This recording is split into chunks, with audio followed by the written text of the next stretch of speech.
Okay, welcome everyone. Today we will continue our reading of Confucius Analects, and last week we start from book 16. The title is Ji Family, and we cover 3 chapters. And this week we will start from chapter 4. Okay, book 16. The format is we will have a volunteer to read your own translation from any book online. Then Amang and I are going to share our work of translation, then followed by discussion about the chapter we just read. And then you can ask question, you can have your own interpretation, you can share what do you learn from the chapter, and just please focus on the chapter we just read. So that's the format, and then after 1.5 hours, and we will have a more broad, wider discussion in the general idea. But of course, if you have some fundamental question, you don't understand certain term, because some people has been here for many sections, some people had read Chinese original, and some probably just first time. And we are all welcome to share, to learn, and because it's for everybody. So thank you, and let's start from book 16, chapter 4. Is anybody want to read? I know Kwang will read. Yeah. Thank you, Kwang. I'll make you a ultimate mandatory reader. Yeah, I was going to raise my electronic hand, but yeah, you don't have to. I think you are mandatory to read from now on. So. Okay, that's my pleasure. So, chapter 16.4 from Professor Robert Eno's translation. Confucius said, there are 3 types of friends who improve you, and 3 types of friends who diminish you. Friends who are straightforward, sincere, and have learned much improve you. Friends who are fawning, insincere, and crafty in speech diminish you. Thank you, Kwang. Anyone want to read this chapter?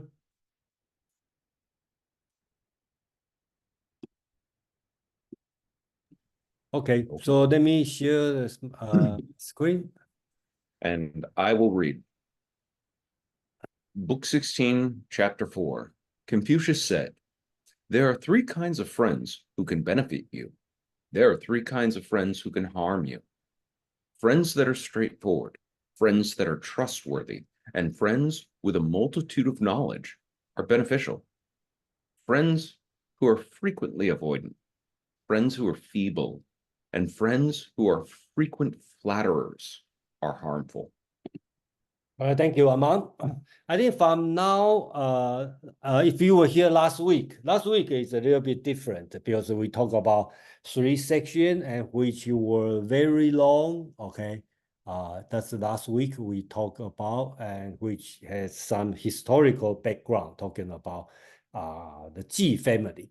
Okay, that's how this title has named Ji family, and we already done these 3 difficult. I should call it difficult section. And today from chapter 4, I think all the way to chapter 10 is much better organized. Let's use the word better.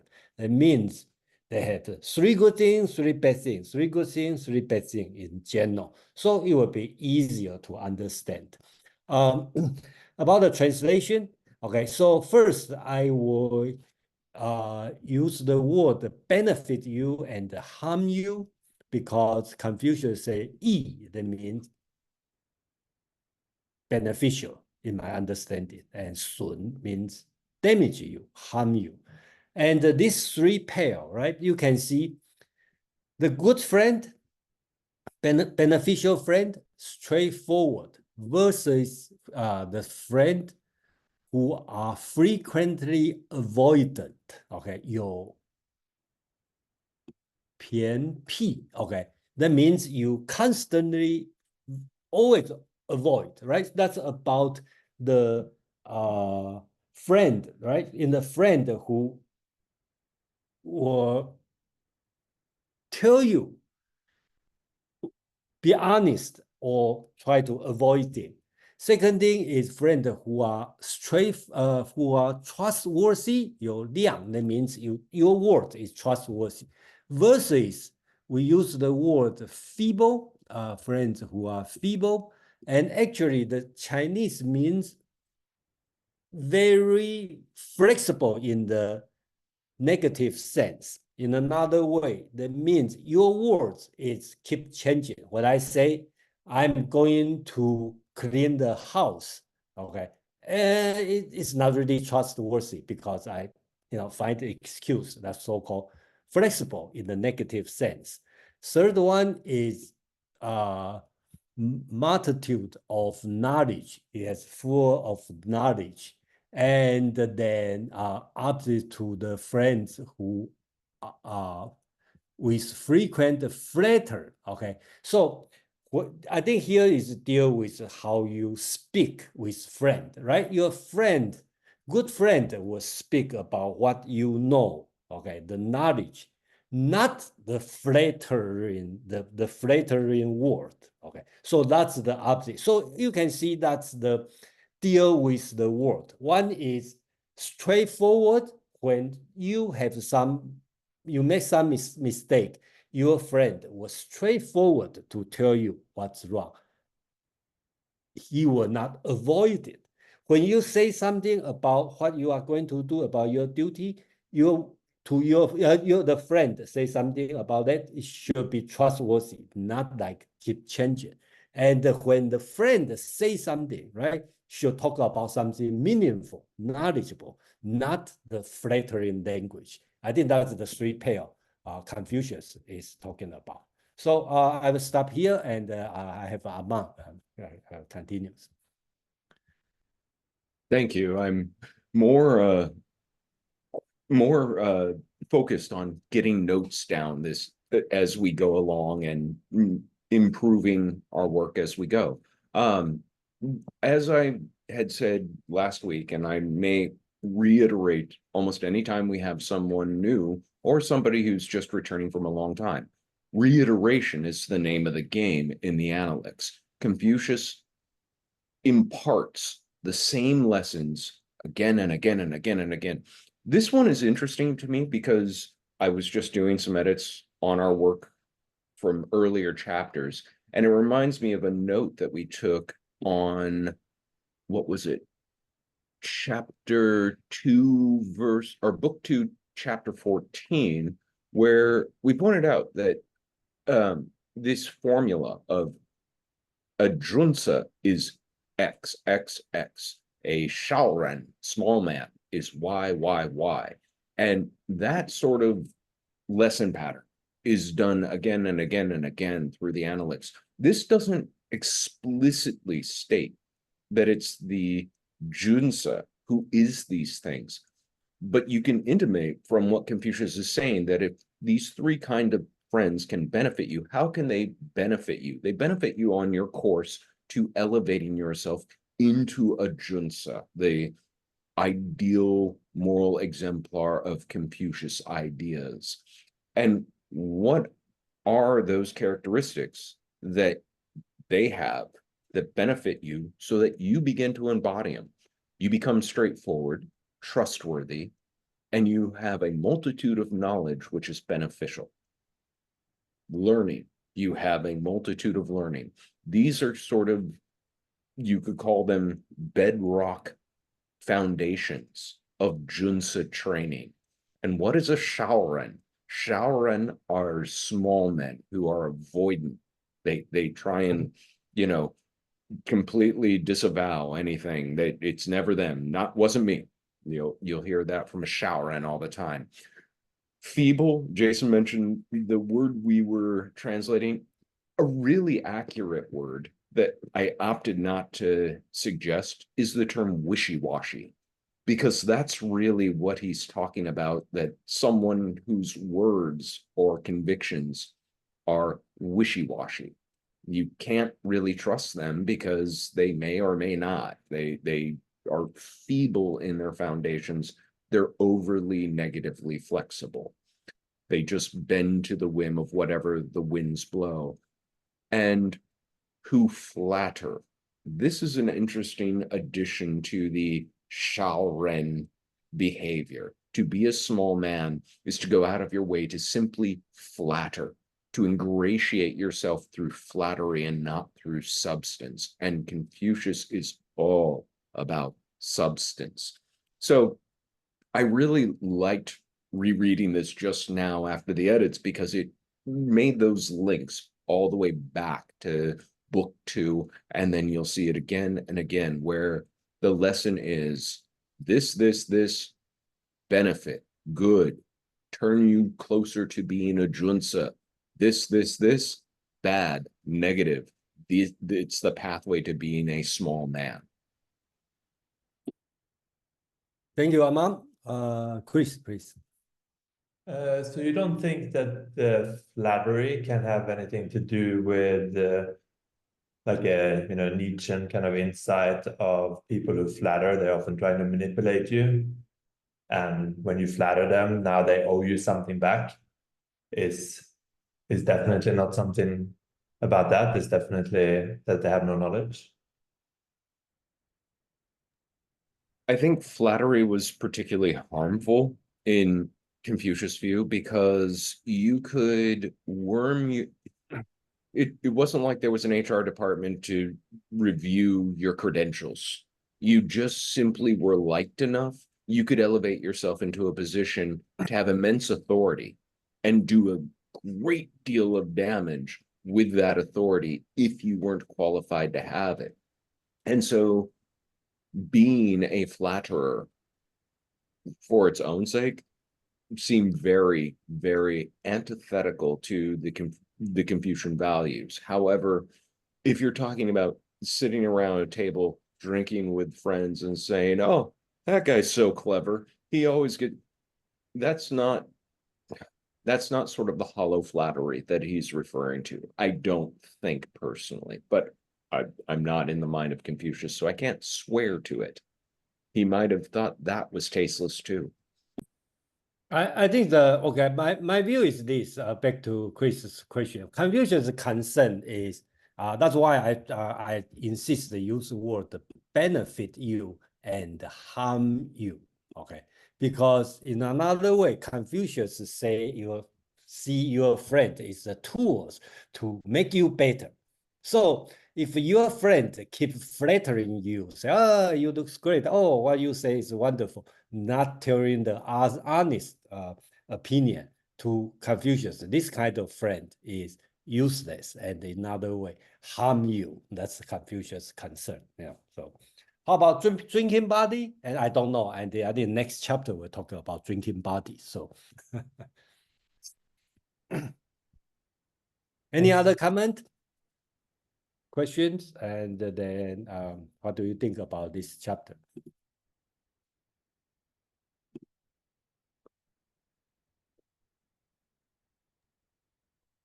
I think that in Confucianism, we can go into a lot of theories, but I think that this chapter is truly, in a very few lines, the summary of the basic Confucianist advices to advance in life. Okay, I think that all Chinese children or all Chinese person having grown up in a Confucianist Chinese family or Korean, Japanese, Vietnamese, etc., receive that kind of advices from their parents or their older friends. Yeah, thank you, Mark. Not Mark, sorry, Kwang. Mark, please, thank you. Thank you, Quan, for that. And I guess I'm just impressed that the chapter is not linking friendship to a certain class, or it's not saying, if you're a jinsu, you have to be friends with a jinsu, or you can't be a lower man or lower woman and be friends with a higher woman. It seems less hierarchical in that sense than perhaps Aristotle's conception of friendship. So, Mark, you mean you are surprised it's not hierarchical? Yes. Okay, so I will assume, okay, it's hierarchical in the background. So that means Confucius already assume you don't make friends with female, don't make friends with small men, okay, don't make friends with your boss. And he was talking about this, okay, I think that's later he was talking about, okay, he doesn't say don't make friends with your boss, but don't get too close. That's not good. So you already have a hierarchy on that. So all these are among our peers, and then what's beneficial, what's harmful. I think that's he's talking about.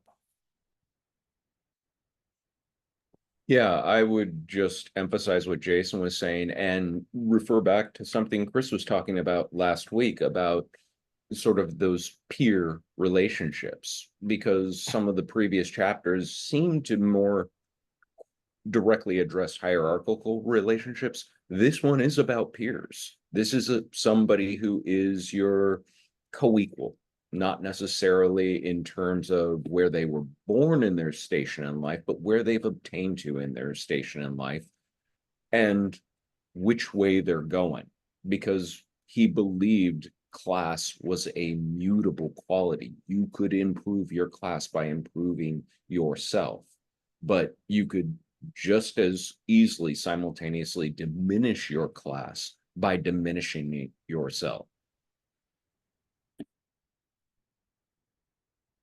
Thank you, Amam. And then any other comment on this one? I believe the following up to 10 could be much easier to understand because it's always put in the pair. So, yeah. So should we move on? If we have no more question. Okay. So chapter 5, please. Yeah. Okay. We say So I can read. Okay. Okay. 16.5. Confucius said there are three types of delight that improve you and three types of delight that diminish you.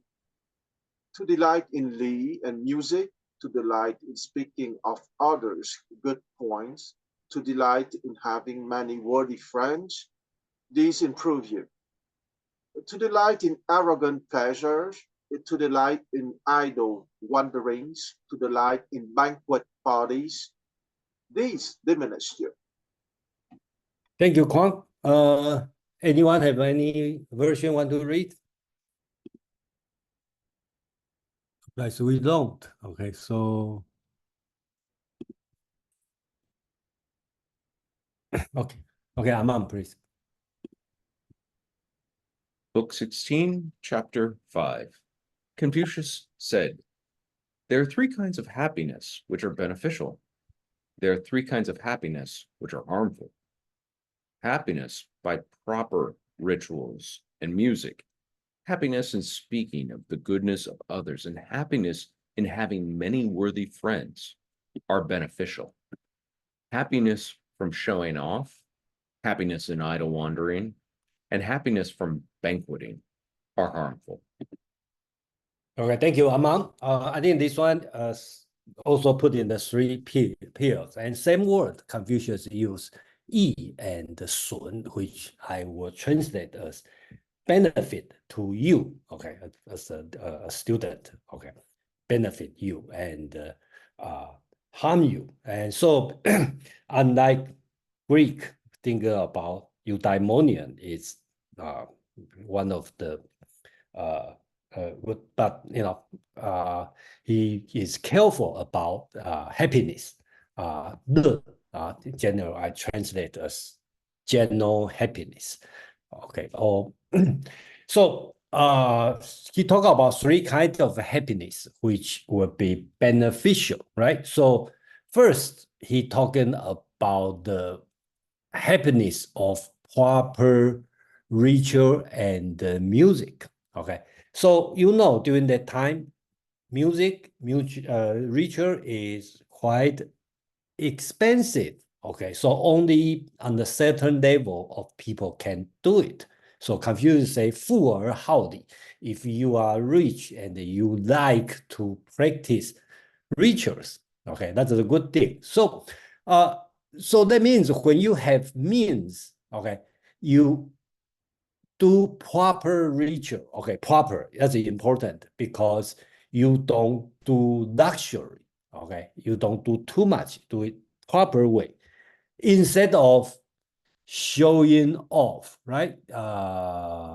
Happiness in showing off, the off, right? So it's compared if you have means.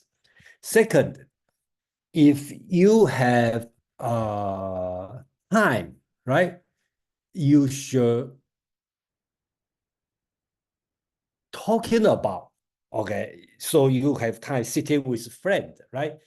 You should talking about goodness of other people, okay? This will be different than flattery. You mentioned somebody's good things, okay, good behavior as a model, instead of spend your time in idle wandering, okay? So idle wandering, that's the thing. If you have time, you don't do just idle wandering, right? So it's important.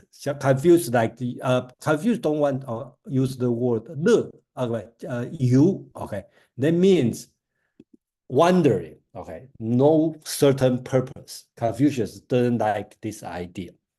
Third thing is you should have many friends, okay? So he said, worthy friend, having many worthy friend. So you have to be with friend talking about meaningful things instead of we talked about before, banqueting, okay? So today would be drinking buddies, okay?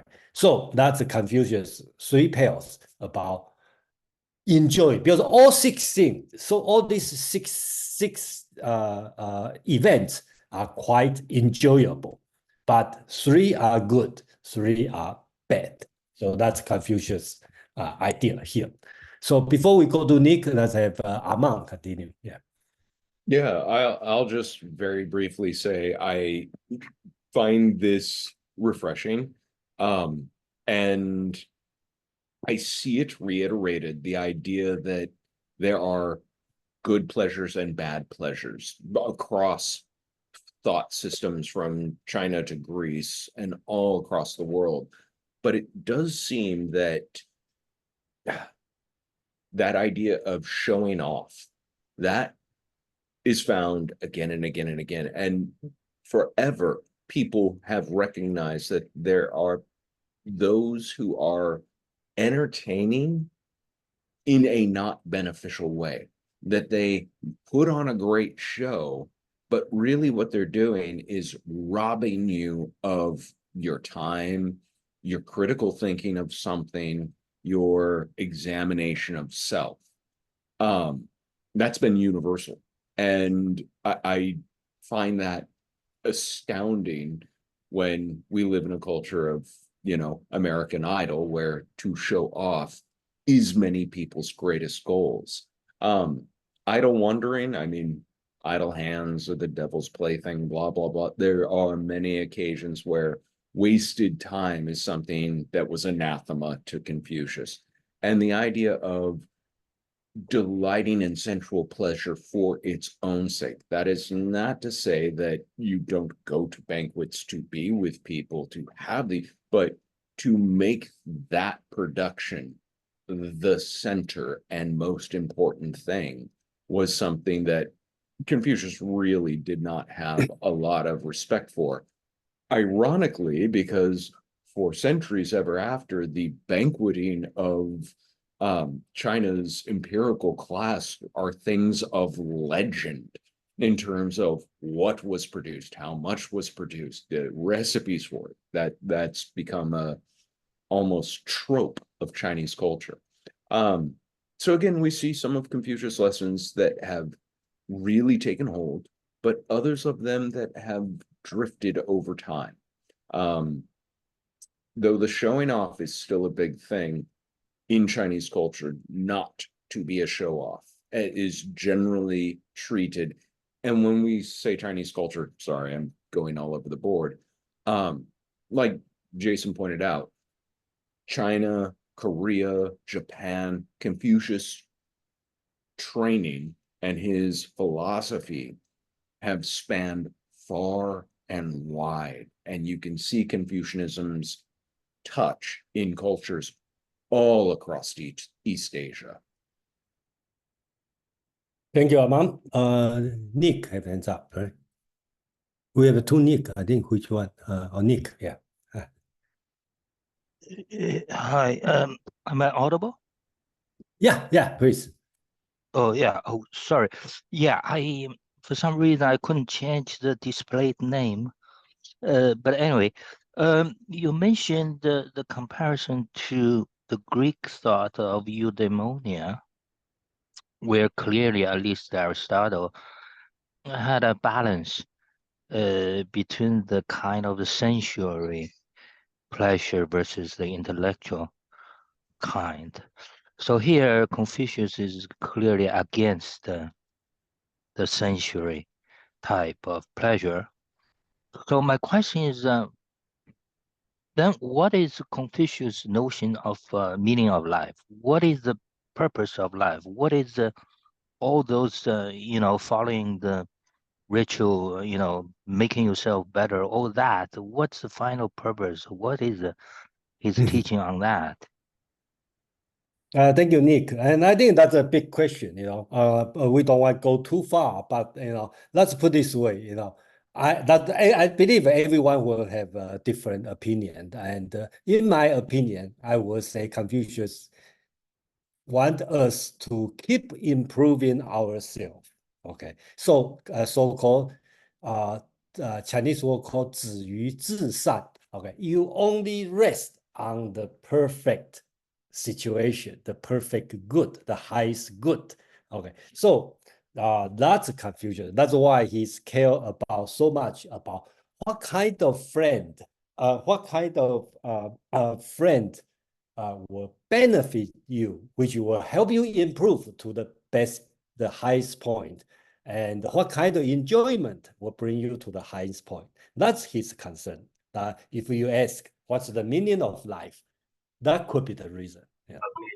I don't know how it works if it. Okay. If I could just follow up. So my question is not really that, it's in your words. So what is the highest point for Confucius? So what's the highest point? can I take a crack at this? Because Okay, I've thought a lot about this, and Jason's right. Many people will read Confucius, they will take away a different sort of core lesson out of it. Inarguably, his core lesson is how to elevate yourself to a junzi. That is the person that you wish to seek to be, and that person has many qualities. Confucius is often derided in the West as not philosophy because he never defines terms. The most important things in his philosophy, he never explicitly states exactly what a junzi is. I dropped something into the chat, which I feel personally has been the central lesson I've taken from Confucius, which is the concept of ren, another very quintessential aspect of his training that he never actually defines. But if you read Chinese and you see the character in Chinese, it's simply a figure of a person with the number 2 by it. And this has been revolutionary to me. Ren was a concept that we don't see an equivalency of in Western philosophy until you get to the modern age, and probably the ethics of care were the first time a philosopher really tackled with the notion that only but for you am I. This is something that is right there, front and center in the Confucian ethic, which is this notion of ren, other-oriented, that there is another, therefore I can actually be. I am not a person in Confucius conception, except for the people around me, except for the other humans in my interaction. And therefore, it's my duty to do my level best and damnedest to not just elevate myself for my own self, but for those around me and hopefully to elevate them as well. I'm interested to hear Kwan's take. I don't know how far or close he'll agree or disagree with me, but to me, that's central Confucianism. I believe everyone reading it could have a different interpretation. So go ahead, Kwang. We would like to hear from you. Well, I think that Aman just gave his personal definition of a run, and I would say that it's very close to Confucius' definition, and that is the only place in the whole Analects that Confucius gave such a clear definition. Okay, and it's 12.1. Yan Yuan asked about a run. The master said, "Conquer yourself and return to Li." That is a run. Okay, so conquer yourself, that is easy to understand intellectually, but not easy to do, of course. And return to Li means Li here, because once again, that's one of my catchphrases, and I want to repeat that again. Li is most of the time understood in the West and even in the East as the robotic ritualistic behavior because you learned it by heart, okay? Rote learning. But if you understand truly Li, is the right behavior in social interaction because you understood what is to be a run precisely. Okay, and I return to Aman's definition, the symbol for man or humanity with two, in the sense that when you're in a group or when, because two can be you with another human being, or you with a group, okay, or you with a certain configuration in society. And if you are truly run, meaning you have a true humanity, you would take into account the feelings of the others, okay? Consideration for the feelings of the other. That is one easily operational definition for run, even if it's not the only one. So I return to 12.1. The master said, conquer yourself and return to Li, that is a run. If a person could conquer himself and return to Li for a single day, the world would respond to him with a run. Being a run proceeds from oneself. How could it come from others? Okay, so that last sentence is very important. Being the run proceeds from oneself. How could it come from others? Meaning that the gentleman has his foundation in his true understanding in himself. He is not taking the orders for how he behaves from others, even if that other is higher than him, hierarchically speaking, in society. I stop here. Thank you, Kwang. I just show the text here. That's the one Kwang That's is what, talking about. yes. But I wanted to take Kwan's statement and draw it back to this chapter. So when he talks of three kinds of happiness that are beneficial, they are proper music and ritual. These are the right kinds of actions and entertainments. And when we talk about ritual or Li, like Kwan said, many people think of like the big, event, the graduation, the wedding, but how you greet somebody else is a ritual, especially if it's how you, if I don't hug my big brother when he shows up, he's going to assume something's wrong because that's how he greets me. Full stop.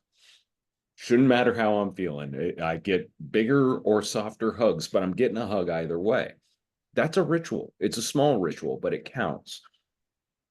Speaking of the goodness of others, if ever there was an indication that there's ren within this chapter, that really speaks to it, that you don't have your fun by gossiping and tearing others down. You do it only by speaking positively about others, by building them up. And having worthy friends, that's an interesting one, because that may change. That's one of those things that I think Confucius recognized. Your worthy friend of yesterday might not be your worthy friend of today if they're not following the rest of this formula. So yeah, I just wanted to tie what Juan was saying back to our chapter. Okay, thank you.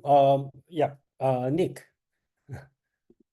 Yeah, just quickly follow up on Kwang's reference to book 12 or chapter 12.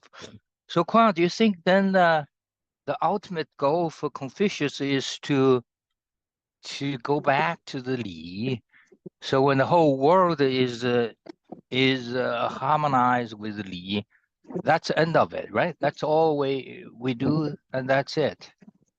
Yes, let's not forget that I'm going to be a bit pedantic. Sometimes being pedantic is useful, because let's not forget that the is made of three parts. Okay, on the left is the character for king. Kwang, I'm sorry. I think you need to adjust your audio.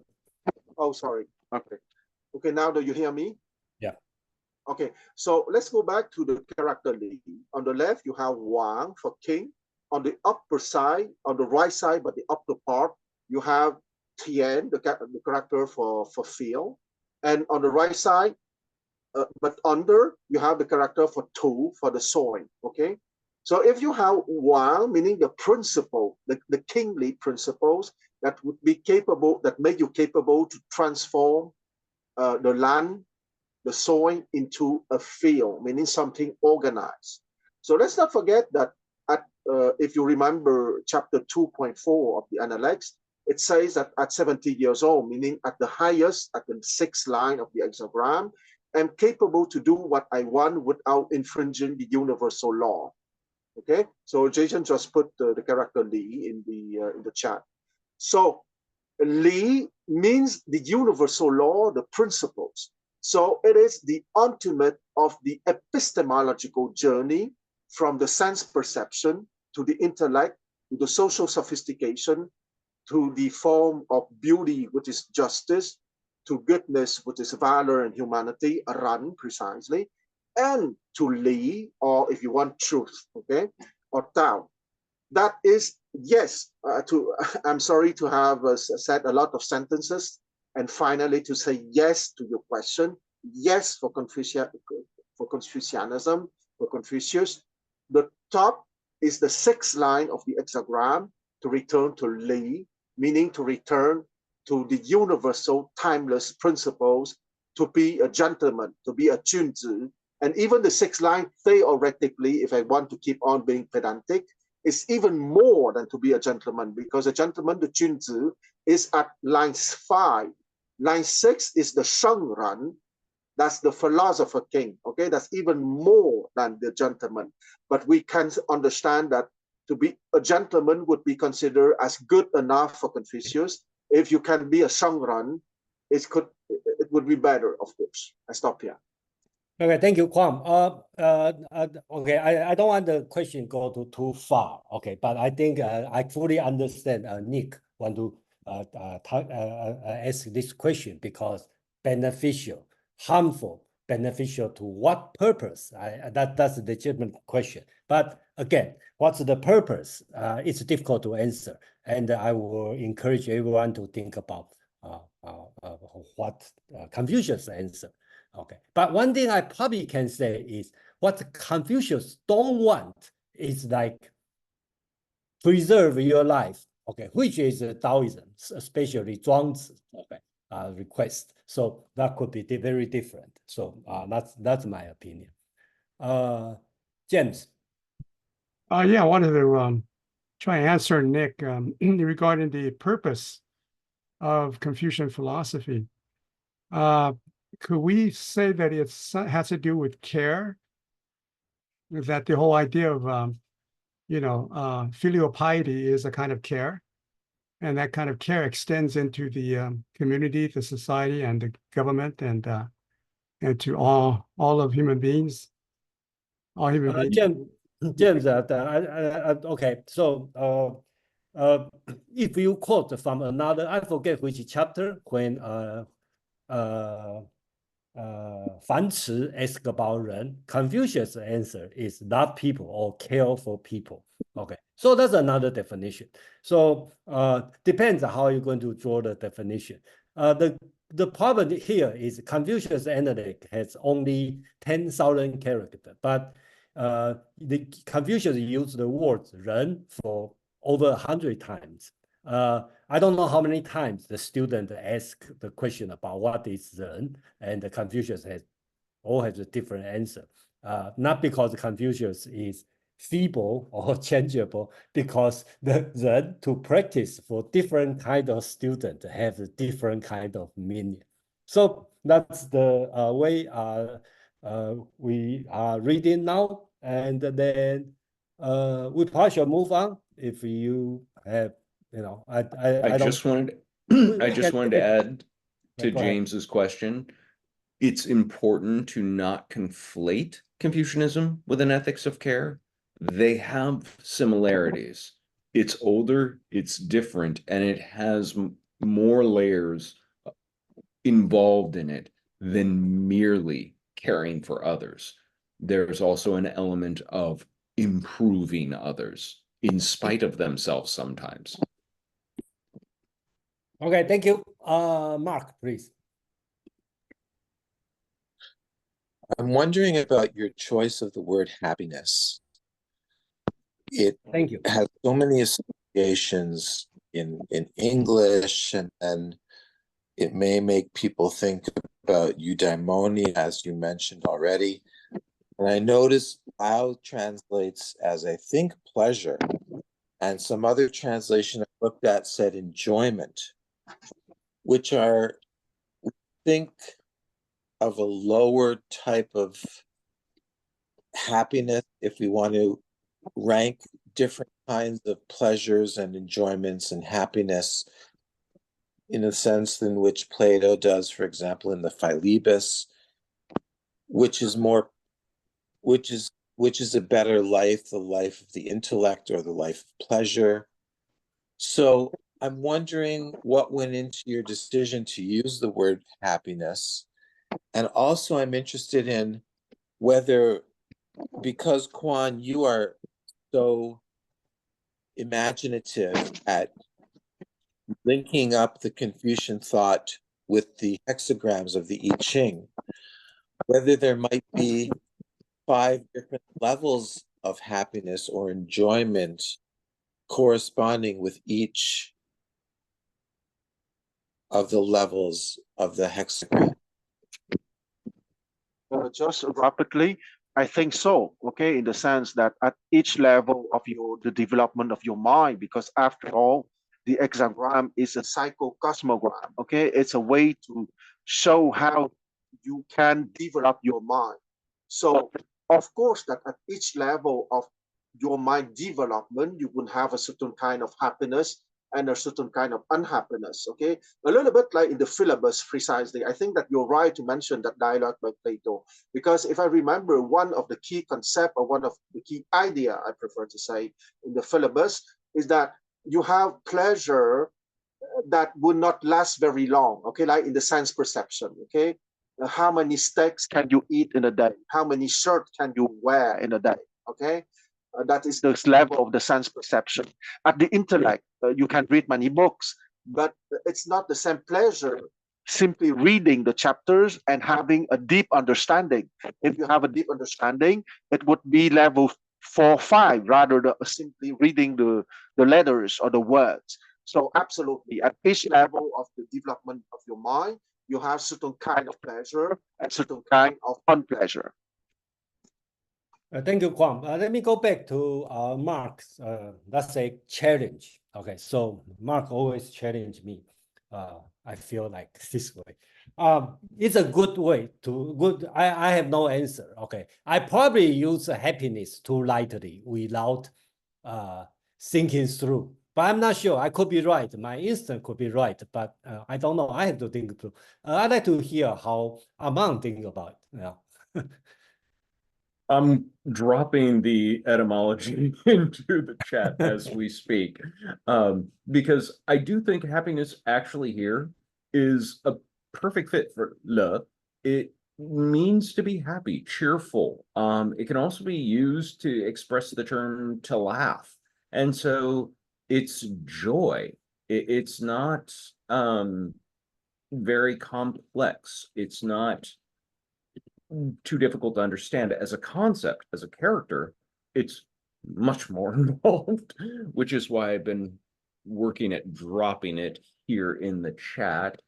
And I'll give you all of these in just a second. But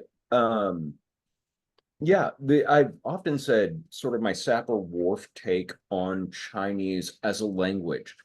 The interesting thing about a pictographic metaphoric language is that you do not have ambiguities, some ways that you get with the logarithmic phonetic language. When we talk about happiness in the West, we have a series of consonant and vowel letter sounds that we just throw together, and then we can write the entire republic about what exactly does that mean.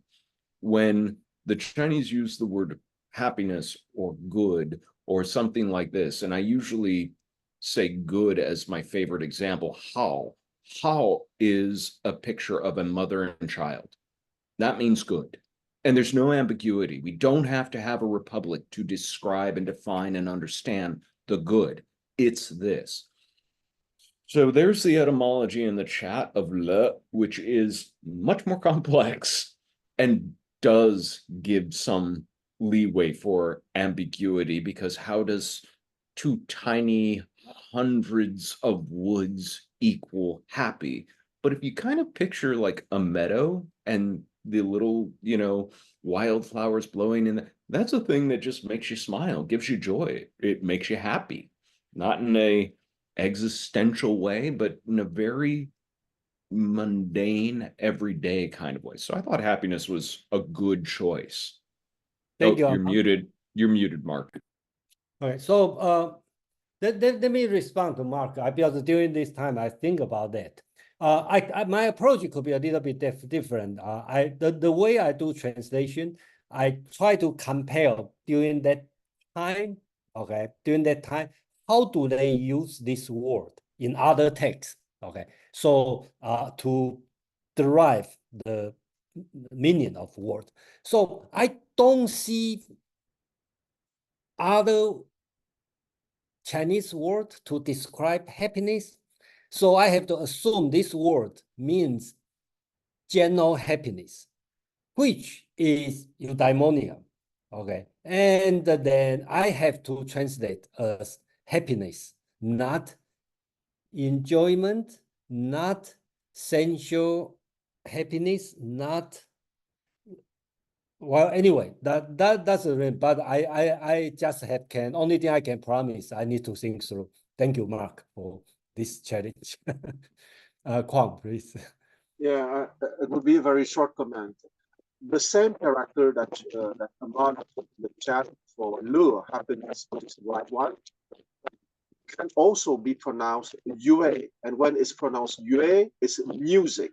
Okay, so happiness has an idea of harmony too. Yeah, thank you, Kwang. Yeah, that's I think this word can use three ways. One is happiness. One is yue, which is music, means harmony. Okay, let's put this way, or smooth, pleasant to your eye. Also, you read as yao, that means, desire. I enjoy, I want to this one. So, 一者三乐, I have to pronounce it as 乐, happiness, not 要 or desire or I want. I think that's the reason. But anyway, that's good question. Thank you, Mark. Okay. That's, if there's no more, and then let's move on to chapter 6. I know Kwang want to read, please. Yes. Okay, so 16.6, Confucius said, in attending a ruler, there are three mistakes. To speak of something before an appropriate time has come is to be impetuous. To fail to speak of something when an appropriate time has come is to be secretive. To speak without gauging the ruler's expression is to be blind. Thank you, Kwang. Anyone want to read? No? Just 1 minute. I just have to find. I can read the loud translation, I believe. Okay, thank you. That'd be great. Mark. Yeah, I'm just getting it up.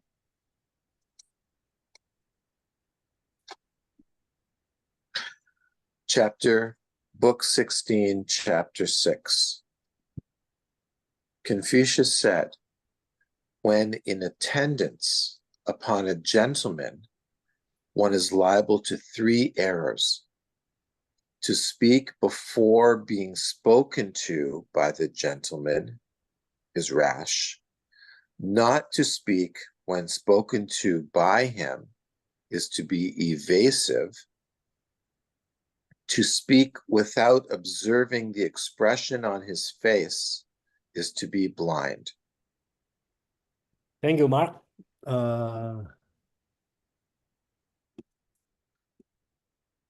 Okay, Amon, All please. right.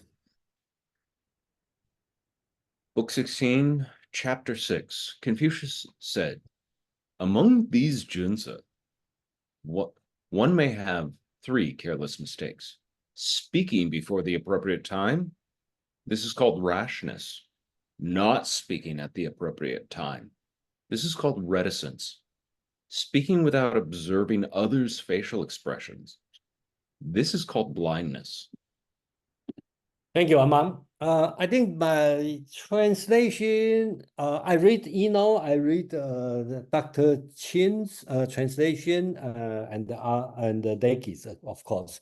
I do disagree on a lot of translation, and also I disagree on a few even Chinese interpretations say serving or attending 君子, 侍于君子. I think that probably means not you are serving 君子, you talking about, that's a humble way of Confucius among these 君子. Okay, it's not because you serving 君子, kind of like you are lower than the 君子. I think that's among these 君子, that's what Confucius meant. Okay, another thing is the word 谦. Okay, if you say mistake, I think it's too heavy. Okay, let's put it this way. My understand this word 谦 means careless mistake. Okay, light mistake without attentive. Okay, not attentive enough, so you make mistake. Okay, so that's Confucius' point. Then that back to 3 things, right? The basics is timing. Okay, you should not speak too fast. That's called rushness. When the time you should speak, okay, you don't still not speak. They call reticence. But I still I talked to Ama about this word. In that means hiding. Okay, I still working on, and probably reticence is the best choice. I'm not sure, but at least at the moment, Amon convinced me that's the best words to translate this one. The third thing is blindness. That means you don't see others' facial expression. You should always, in Confucius' point of view, facial expression, to see other people's facial expression and you have a proper facial expression are very important among the conversation. So that's Confucius says 3 careless mistake you may make: rushness, reticence, and blindness. Okay. Yeah, I think reticence is in negative sense, not in the positive sense. This way. Among, please. Thank you. And you guys can support or detract from my opinion that yin should be reticence. I think it hits the right tone of a careless mistake as opposed to, you know, secretive or hidden as being more sort of like a malicious mistake. But I wanted to contextualize this for just a moment to remind us the Analects are the class notes of a great teacher teaching students. And so this is a field trip. He's taking his students on a field trip to watch Junsa at work. And he can say, hey, pay attention. You see amongst these Junsa? They're great guys. But there are three things that they'll sometimes oopsie. And here's what those oopsies are. And here's what we call them. And everyone furiously takes notes. This reads like that field trip. It reads like somebody was saying, make a note of that. And somebody wrote down, that's called rashness. Okay, that's called yin or reticence. I have grown to appreciate this more and more as I teach longer and longer, because there are times where you can just kind of see, hey, look, pay attention. You see that? That's an abject lesson that you're looking at right there. And it just kind of jumps off the pages at me that's what you're getting here. So yeah, I want to hear your opinions and support or detraction. Anyone, please raise your hand and about this chapter. Kwang, please. Well, this chapter reminds me of Chris, I don't know how to say it, Chris, not problem, but Chris' suggestion of discussion last week, if you remember, concerning people he knows in Thailand. I think it's so perfect, okay? It's about how to gauge the others when you are interacting with them, okay? And precisely, you have to watch their face. You have to check, is it the right moment with the right people at the right place? Things like that, okay? It's not a magical solution, but it's certainly part of what I would call basic personal interaction. And it's not only at the times of Confucius, West or East, it's universal and it's everlasting. I stop here. Thank you, Kwang. Yeah, I have to agree with you. That probably universal. It's Confucius just says something, you know, supposed to be obvious. Yeah. Mark, please. Oh, the other Mark. Yeah. Me or yeah, you. Mark H or yeah, you. Yeah, okay. Yeah, this question about what was the term that was used? Reticence. Yeah, I find this kind of interesting. I'm wondering about a couple different ideas and how they might relate to the original meaning: shyness or reserve. That's it. Thanks. Thank you, Mark. Okay. You suggest shyness and reserve. Okay. Any other comment on this one?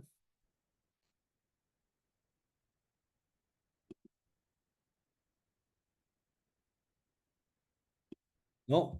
Mark. The other Mark. Sorry. We'll say Mark in the room and Mark in the field. So yeah, right. I'm just reading your facial expression, Jason. okay. And so you know from my facial expression, you know which Mark. So it's so le. It's so le. Okay. And you know, I think it's amazing that so much emphasis is given to reading someone's facial expression. That's true. And we might think, you know, I don't know if Confucius, maybe a simplification, someone might think, oh, Confucius doesn't want to show any facial expression. He wants to be unreadable. But I don't think that's true. Thank you, Mark. I would say I agree with you because the situation is this. When we talk about Confucianism, and then it's very different from we read Analects than what today we see Confucianism, right? Because it's 2,500 years back. During this period of time, there's many interpreters, okay, tell what we should do and what Confucius meant. And then that's why I see that's very important to go back to original text to understand what's the original Confucius teaching. And then we can understand, today's Confucianism is different, okay, or similar to original Confucius teaching. Thank you, Mark. Before we go any further, I just wanted to address first Mark's comments about yin and why I offered reticence as a translation for this. It does literally mean what I just dropped into the chat there: secretive, hidden, concealed. But I thought that this is in regards to speech. And when you are hiding your speech, when you're secretive, when you're not speaking up, you are reticent. And that is not necessarily, that indicates almost a unwillingness to reveal or an unwillingness to divulge. So there's the rationale. Thank you, Mark. Thank you, Mark. James, please.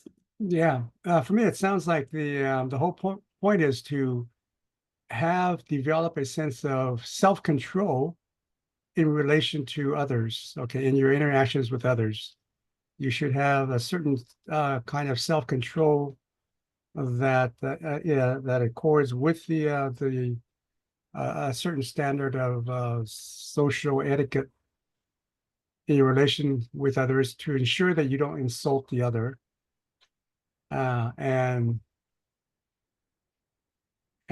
I think this kind of self-control continues in 16.7, right? And Thank you. there's Thank always you, James. You are right. I'm not, Jen, I'm not meant to interrupt you, but please continue if you want to say something. No, that's it. Thank you. Yeah, thank you for mentioning. We're going to read 16.7 now.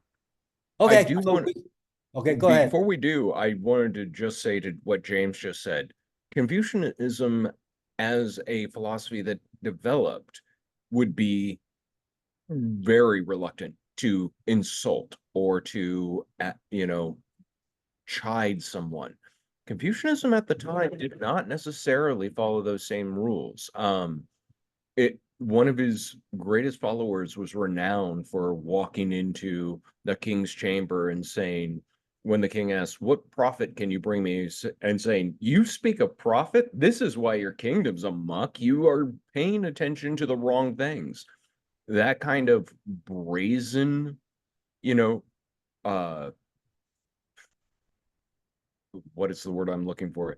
That sort of brazen remonstration from a Confucian was not unheard of and not unusual, and was in keeping with Confucius' ideas of how you should hold your morals absolute and put them above and beyond the concerns even of somebody else's hurt feelings, even above the concerns of necessarily finding yourself on the executioner's block if you deign to speak to them in that way.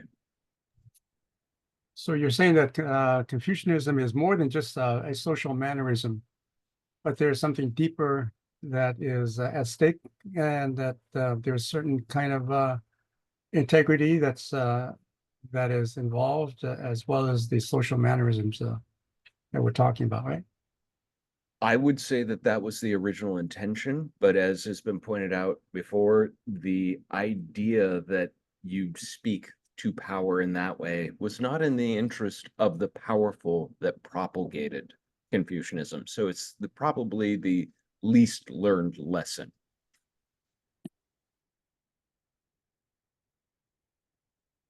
Thank you, Amam. Any other comment on this one?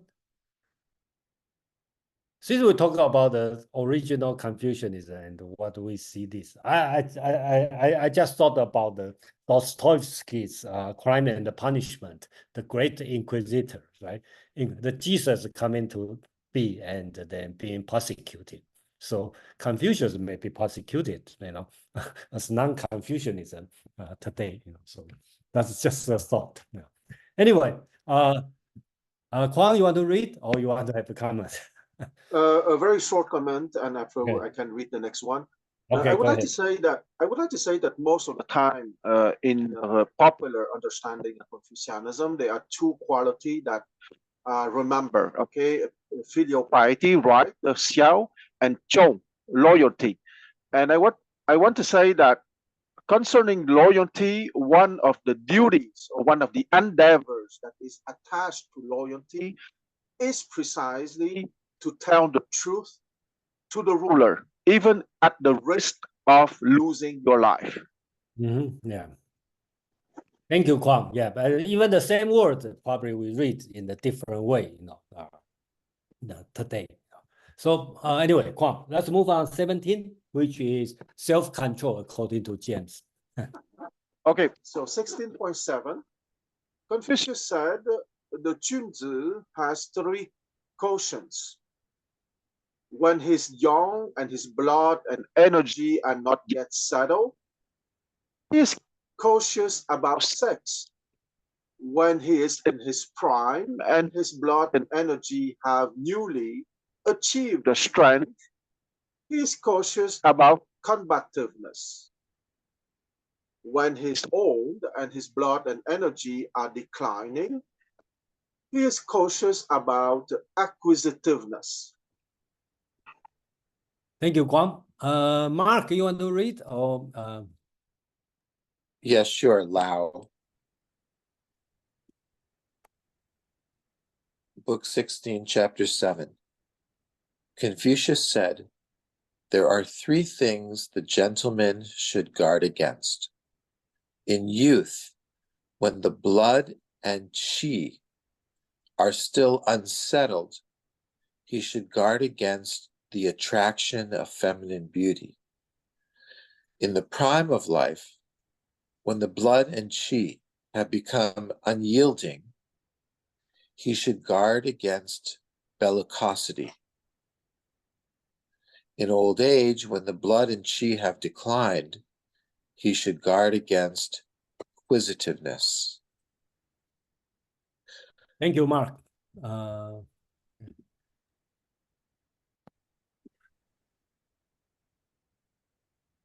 Book 16, Chapter 7. Confucius said, Junzi should be cautious about three things. When he is young and his blood and qi are not yet stable, he should be cautious about sex. When he is in his prime and his blood and qi have become strong, he should be cautious about combativeness. When he is old and his blood and qi have declined, he should be cautious about gaining more.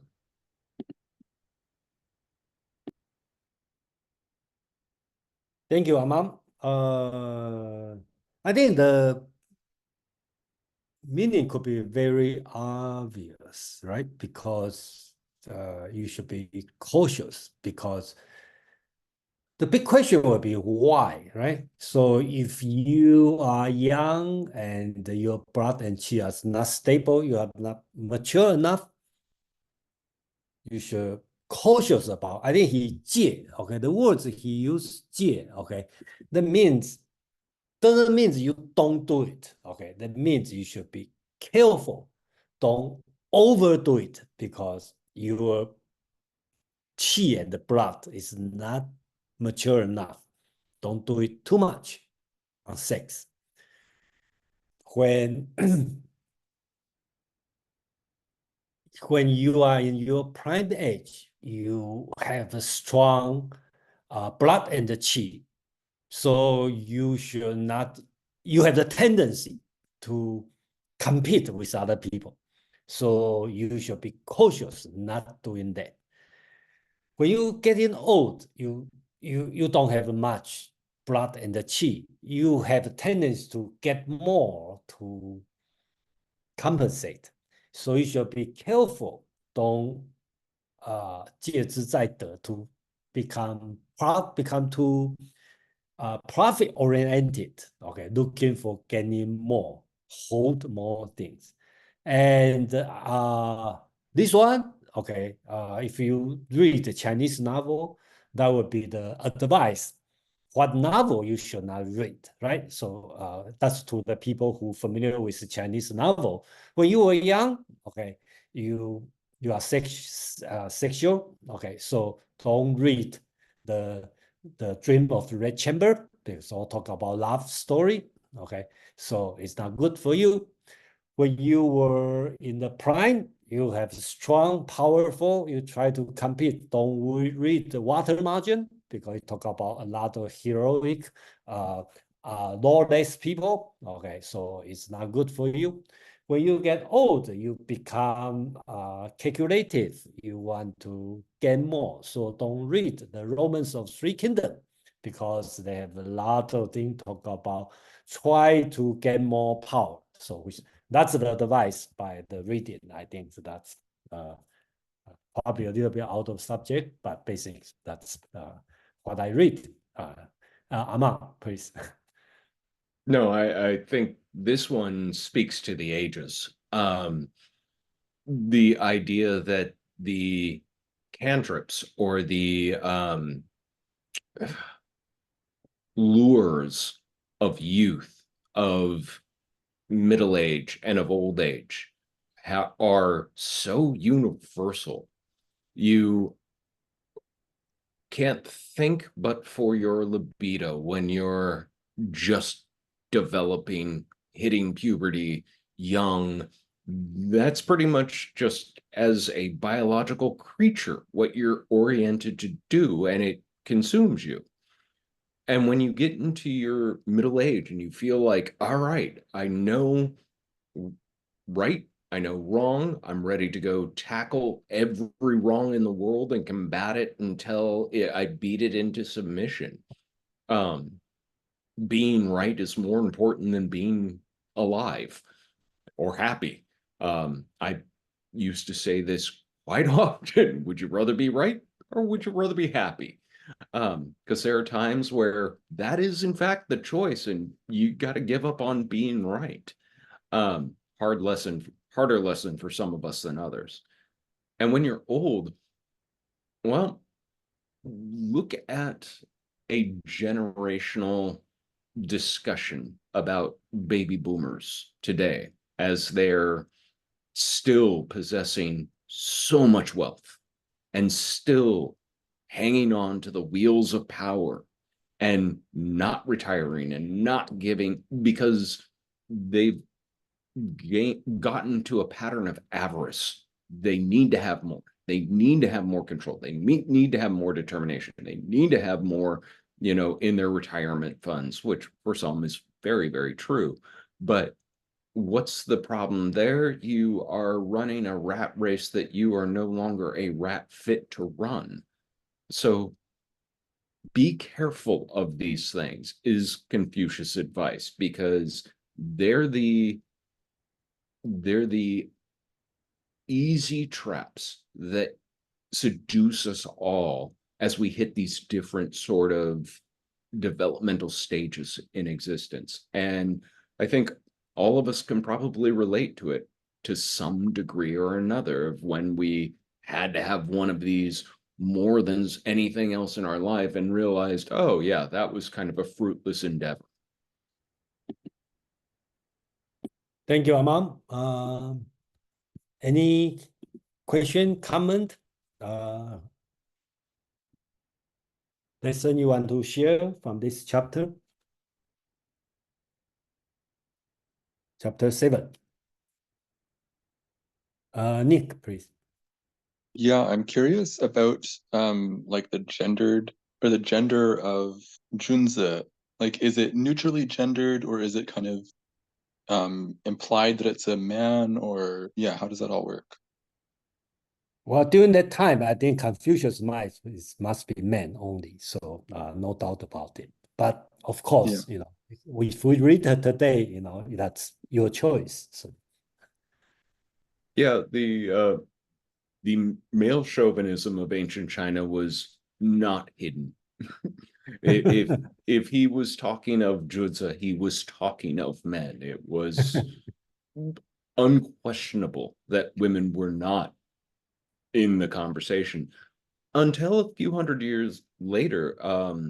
Bang Zhao actually was a female Confucian who wrote a text of Confucianism for women, and it was incredible because she was the really first outspoken proponent to say educating women is as important to make them worthy companions to these these junsa wannabes if they're going to be able to cut the muster. And not that I want to be anachronistic, but it was really kind of one of the first feminist doctrines I can think of out of the mouth of a Confucian.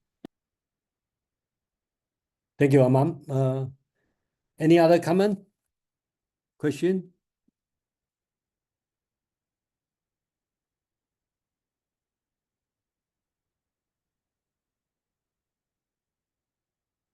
So we can move to chapter 8.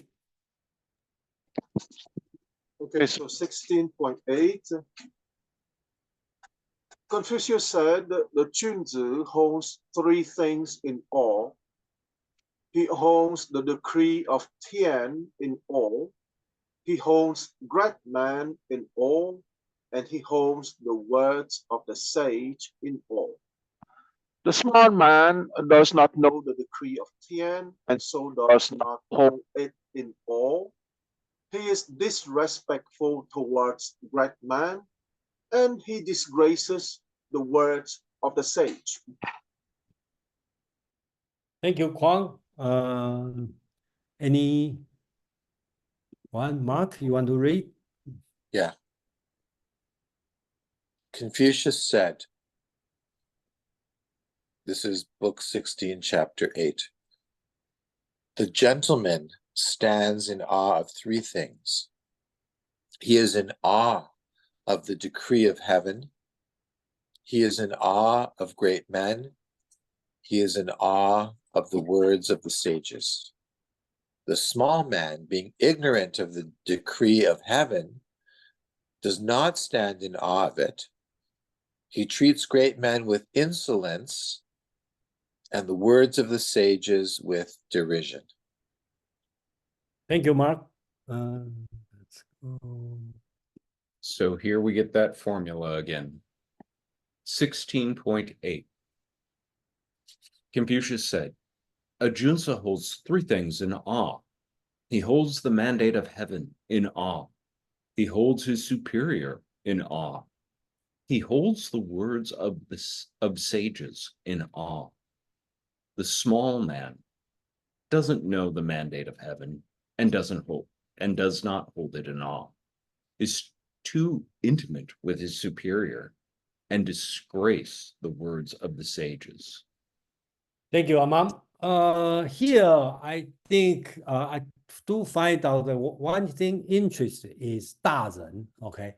And the most English translation translate as great man. And then I do some check in the entire Confucius Analects. That's the only place use 大人, okay?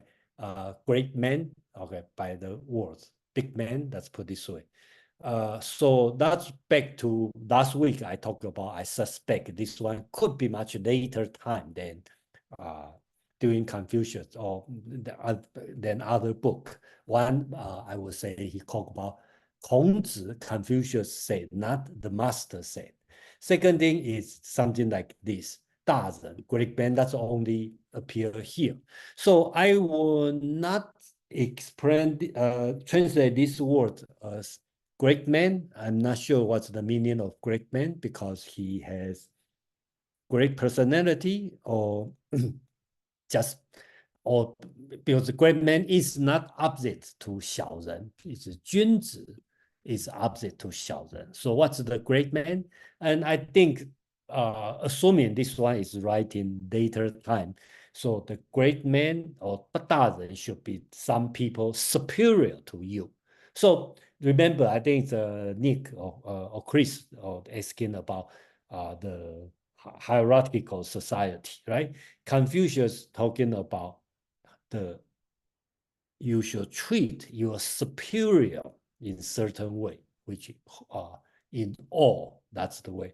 So from higher to low, you should be hold in awe to the mandate of heaven, to the people superior to you, to the words of sage. Remember, the sage in Confucius or in Chinese tradition, the sage is not the person walking among you. The sage always passed, okay, in the long time ago. So the sage is teaching you shall hold in awe. So opposite to small man, right? You will say, 天命, the mandate of heavens. Confucius in book 2, chapter 4, talking about when he turned 50, he know the mandate of heaven. But here, he said, 君子 shall hold the mandate of heaven in awe. Okay, but small man, because doesn't know, unlike Confucius, who knows the mandate of heaven. So he is not hold mandate of heaven in awe.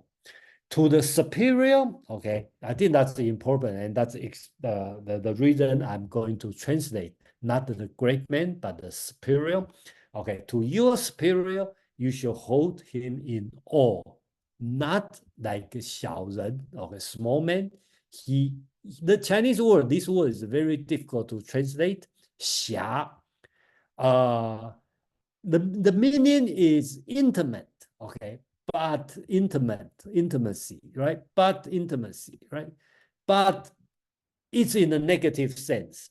So this word usually you means become a friend, or you say the body drinking body, this kind of relationship, okay, very close. Or sometimes you do it with the prostitution, okay, they use this word.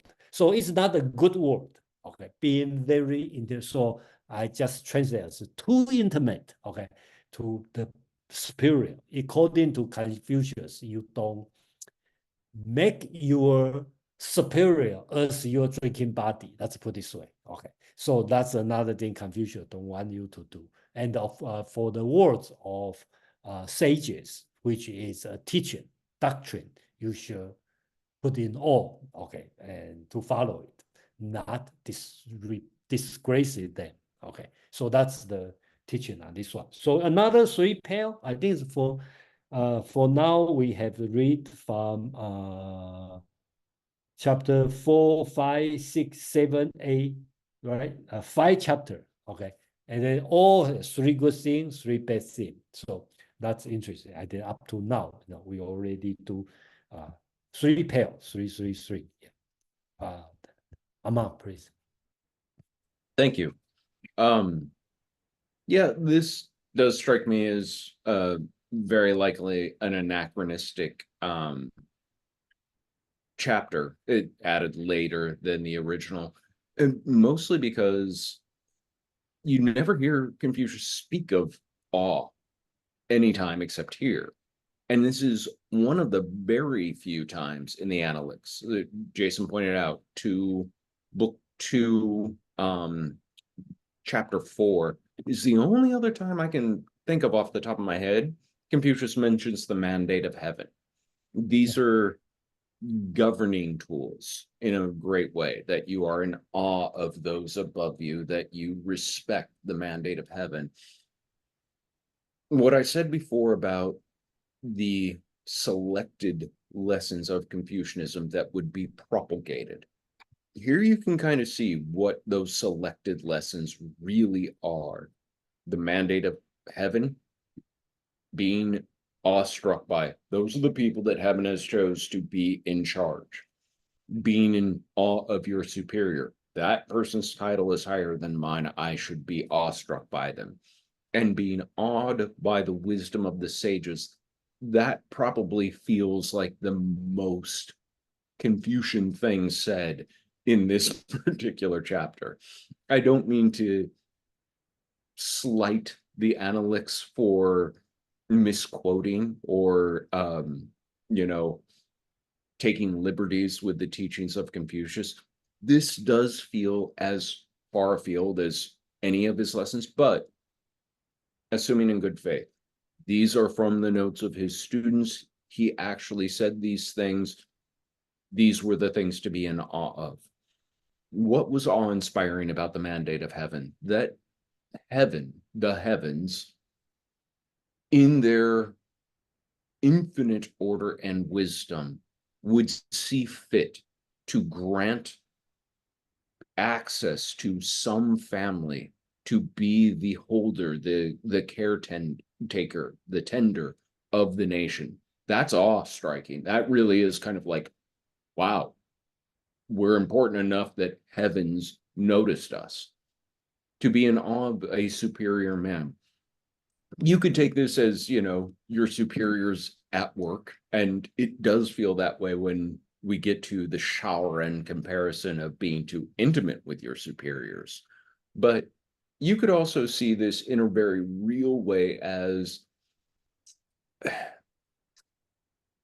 a question that was once posed to me: can students be friends with their professors? And my answer was no, not while they're your professor, and probably for a very long time, not really afterwards. If that student then one day is a peer, then maybe that relationship could be more intimate, more familial, but it's not going to be on friendly terms when that hierarchy is so stark. And a good professor, a good, superior, because classrooms are a hierarchy, is somebody who leaves students awestruck by, wow, I got so much from that person. That's a good thing. It's not necessarily just about maintaining a pecking order. And then awe of the wisdom of sages. Like I said, this feels the most Confucius to me because Confucius was building a curriculum off of ancient wisdom, the Book of Odes, the Book of Songs, the words of sages passed down through time immemorial. That is something that Confucius was in awe of, the wisdom that persisted through the written word and could be passed down for generations for somebody to pluck like a fruit if they were wise enough and patient enough and diligent enough to stay at it to get that knowledge out of there. That is awe-striking. That's as near as magic that my idea can persist for centuries and be of benefit to somebody else. So yeah, I think these fit the 3-3-3, 3 lessons, 3 lessons, 3 lessons, 3 lessons. This is Cliff Notes for class, but they are good Cliff Notes that really encapsulate a great deal of Confucius' teachings. Thank you, Amon. Just that kind of, I hope you will see the difference if you attend the previous chapter or you go to the next chapter. You will see the difference of this book, because they have the 3 pair. Sounds like the spark note, okay, of a Confucius teaching.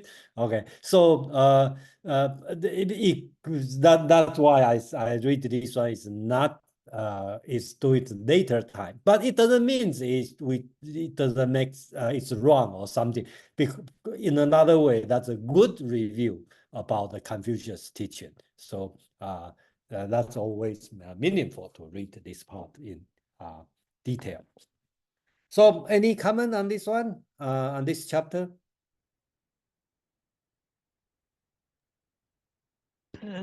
Jason, I have a question. Please. Yeah. So what's the significance of the term words associated to the sage, but not to the other two guys? Oh, you mean the mandate of heaven and mandate of heaven, the superior and the words of sage, right? That's your question, right? So because the sage is not there anymore, right? It's dead. Okay. In Chinese tradition, that you don't see sage walk around you, so the sage already gone. So what we left is only the word. So we have to treat sage, the words from sage in awe, okay, not disgrace them. Okay, so I think that's what you mean. Do I answer your question? Okay, so the other two guys have no words? Oh, okay. Mandate of heaven have no word, right? We don't know what's mandate of heaven. Okay, that's a big question we should ask. Okay, because heaven never speak to you. That's have some mandate or degree. Okay, there's no word. Superior has a word, but it's a real person around you. So that's like your boss or Amon just talk about your professor. Okay, so you don't be too intimate to professor after class and say, Amon, let's come to drink. So that's not the right way to do. So you should treat Amon in awe, not only his word, his whole person. Okay. Am I right, Amon? Ouch. I hope I talk to your student. We'll see. Sometimes you look too nice to most of people, so that's the problem. So Nick, before go to Kwang, Nick, do I answer your question?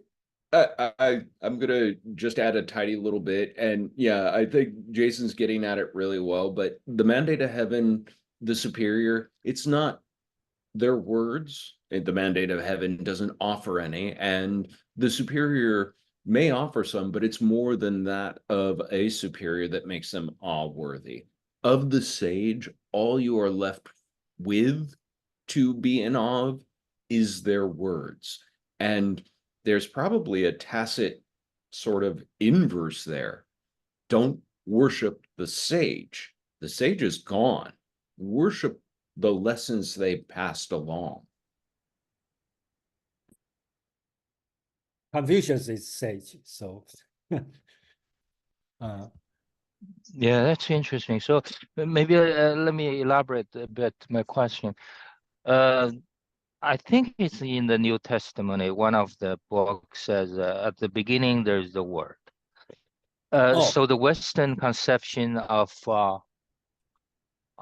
beginning of primordial source of everything emphasize this notion of word.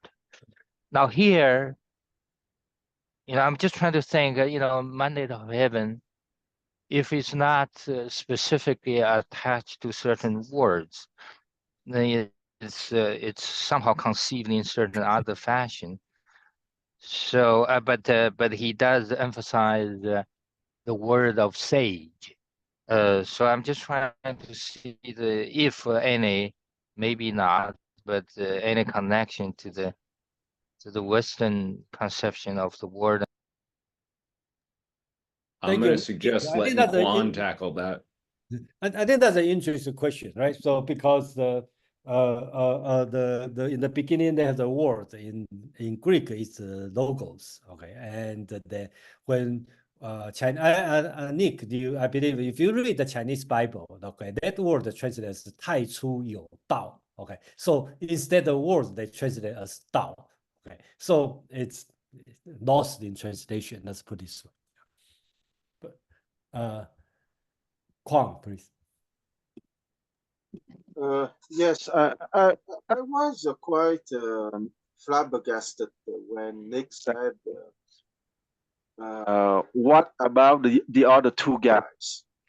Because precisely, there is only one dimension where they are guys, okay? And it's precisely the second dimension, meaning that it's about the great man. The great man can be interpreted as your hierarchical superior, or someone that you admire for his personal quality or for his achievements, past or present. Because here I think that the Junzi holds three things in all, meaning that he has three dimensions from which he can learn or from which he can receive things. Okay, when Aman said that a good teacher is precisely doesn't even need to say to his students that they are not equal, because a good teacher would simply, by his mere presence, by the quality of his teaching, make the students understand automatically that they are not equal to the teachers. Okay, it doesn't have even to be stated. So I would say that it's precisely three dimensions where the Junzi can receive. Okay, and one of the dimensions is precisely Tian, heaven. And here we have to understand Tian, or heaven, as the metaphysical order of the timeless form of beauty, goodness, and truth. So if he is, and that is the most difficult teaching to receive, because to receive a teaching from heaven, you have to be quite epistemologically advanced to receive that teaching directly. And if you're not capable to receive the teaching from heaven directly, because heaven doesn't speak in human language, well, you have the second group of people from whom you can receive. And that is precisely the great man. And you can understand the great man as your boss, or the great man as people having achieved great things. Okay. And if you truly respect your boss, and not as the old daughter having money that you need to pay your rent, you can learn stuff from him. And finally, if you cannot learn from personal interaction, you can learn from the lowest level of learning, meaning you can read books, and you can, better not any book, but the books in which you have the words of the sage. And of course, when you read the words of the sage, it doesn't have the same constraint that if you are with someone that you admire or with your boss, because you can read the words of the sage and just forget about them, or you can truly use them in your daily life. It depends on you. So I see it at three levels of learning: the most difficult, the average, and the lowest level. I stop here. Thank you, Kwang. I think we will read up to here, because I don't want to rush to chapter 10, because chapter 10 is quite, I probably want to spend a little bit longer time on that, chapter 10. So we have a few minutes. I would like to offer some review on today's reading. I think we read 1, 2, 3, 4, 5 pair of 3. Okay, so 6 things. Okay, 30s. So I think that's really a spark note for the Confucius teaching. Well, I should not say complete, but that's a good way to organize for modern students. Because if that's your first time join this one and you have no idea, just lay out these 30 things. 15 are good, 15 are bad. Okay, so that give you an not say complete, but basically is a basic level of understanding what Confucius teaching. So chapter 4 talking about the friend, right? What's the beneficial friend or harmful friend? Chapter 5, okay, Confucius is talking about happiness, okay, or enjoyment or pleasure. 3 good pleasure, 3 harmful pleasure. Chapter 6 talk about speaking, right? 3 a good way and 3 bad way. Chapter 7 talk about something you need to cautious about yourself in different time, right? Because you are young in your prime, when you are old. That's 3 different situations. You have to be cautious on 3 different things. In general, don't follow your heart, okay? Because if you want to do something, usually like young people, you want to have sex, control it, okay? Strong, powerful man, you want to fight, control it. Old, when you are declining, you want to get more, control it. So basically, again, your nature inclination. Chapter 8 talk about attitude to something big, right? Heaven, superior, sage, the words of sage, you should hold in awe, not in the other direction. So that's a summary for today's 5 chapter, and I think that's worth to pay more attention on this 5 chapter. Yeah. Any other comment? And then, Actually, I wanted to add something as Quan was speaking about the 3 types of awe, the mandate of heaven, the Daren, the big man, great man, and or the superior, and the words of the sage. One other thing occurred to me, that the 3 different levels these also work on: future, present, and past. Because the mandate of heaven was always a concern. If you retained it, was it leaving you? Did somebody else get it? These always portended to what the future held. And maybe you didn't know what the mandate of heaven was until the natural disaster started heaping one on top of the other, and you went, oh, damn, I lost it. That means you weren't wise enough to be paying attention much earlier on, when you should have known that it was flagging. But the superior is somebody there in your present, in literally your immediate present, that you can be in awe of if they are awe-inspiring. And the sage's words come from the past. And so these 3 different time dimensions are also worked into where and when awe is appropriate and what you should be in awe of. That was just something else that kind of struck me as we were talking about this. I agree with Jason. These 4 chapters or 5 chapters make a perfect summary of their cliff notes. That's really what they are. They're cliff notes for the beginning Confucian, but they get so many of the lessons, because if you dig at them deep enough, you can really see most of Confucius' teachings encapsulated here. And then if you went on to read the rest of the Analects, you'd get this sort of deja vu sense on every chapter you were reading. Oh, that kind of reminds me of that. Oh, that kind of reminds me of that, which is really how the entire Analects are laid out. And lastly, I just want to say thanks. Everybody's feedback and insights and critiques, especially, are very valuable. We appreciate that. I'd say it more than the flattery, but I'm only human. Thank you, Amam.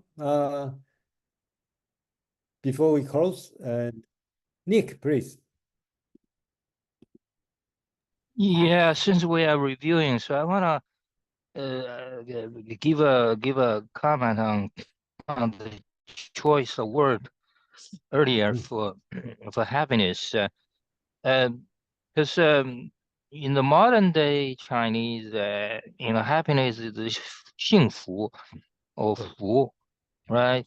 So it has nothing to do with the word directly, but the indirect, I guess, is embedded in there. So it feels like Mark's suggestion was as more to the point that here Confucius was really thinking about types of enjoyment rather than ideal state of mental and bodily affair that reaches the level of blissfulness. I think you're onto something, Nick, and you're tapping into one of the difficulties of translating from a source language to a target language. Both languages may have loaded language. And when we use the term happiness, there are readers who might see it as loaded with a lot of that sort of eudaimonia, great intrigue. We might consider using delights, because it's kind of what le is meaning, is, you know, things that just bring you joy. Yeah, I think we can think about this. I kind of think about pleasure. Okay, it's more direct. Okay, it's a implied, not necessarily sensual, but more immediate pleasure. Because you look at the 16 we are talking about, right? Good friend, talking about the goodness of other people, the proper music and the ritual. This kind of enjoyment, not necessarily sensual, but it's immediate, okay? Eudaimonia probably a little bit more ideal. And the happiness, this word, depend on who you read it in English, right? Some people may tend to think about eudaimonia. Some people may think about more on the pleasure side. So could be, you know, pleasure could be a word, or delightful, you know. So yeah, I think that's the thing we can think about. Yeah. Thank you, Nick, again, to provide this one, and Mark asked a challenging question. Yeah. Any other comment?